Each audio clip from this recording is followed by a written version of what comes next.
Intermittent fasting, a trendy method for weight loss and targeting inflammation, has been flagged as a serious health risk, the American Heart Association announced Monday.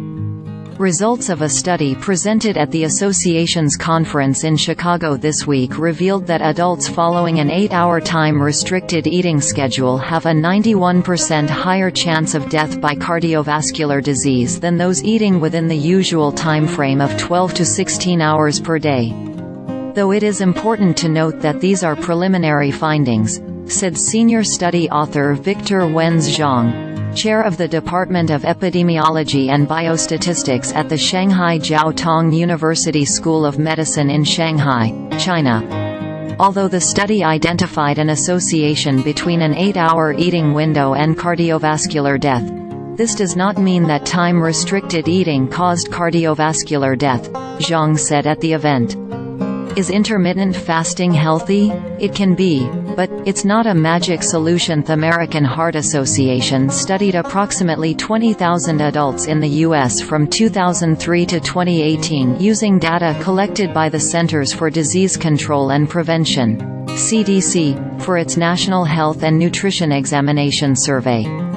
The association tracked dietary patterns in people with an average age of 49 who documented their food intake for at least 2 days within 1 year, the organization reported. That data was then compared to CDC mortality data from the same time period. About half of the participants self-identified as women. Over 73% of the participants self-identified as non-Hispanic white adults, 11% self-identified as Hispanic and 8% self-identified as non-Hispanic black adults. Data was collected on an additional 9% that self-identified as another racial category. Details of the findings, published by the American Heart Association, include the following.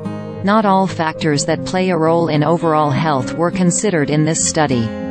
Future research seeks to examine the biological mechanisms that underlie the associations between a time-restricted eating schedule and adverse cardiovascular outcomes, the American Heart Association reported. Also needed is insight on whether or not the findings will be similar depending on where participants live in the world. There is research showing that intermittent fasting could improve cardiometabolic health measures such as blood pressure, blood glucose and cholesterol levels, according to the American Heart Association. We were surprised, Zhong said. Our research clearly shows that, compared with a typical eating time range of 12 to 16 hours per day, a shorter eating duration was not associated with living longer. The most critical piece to this discovery, though, is the increased risk for those already living with heart conditions or cancer.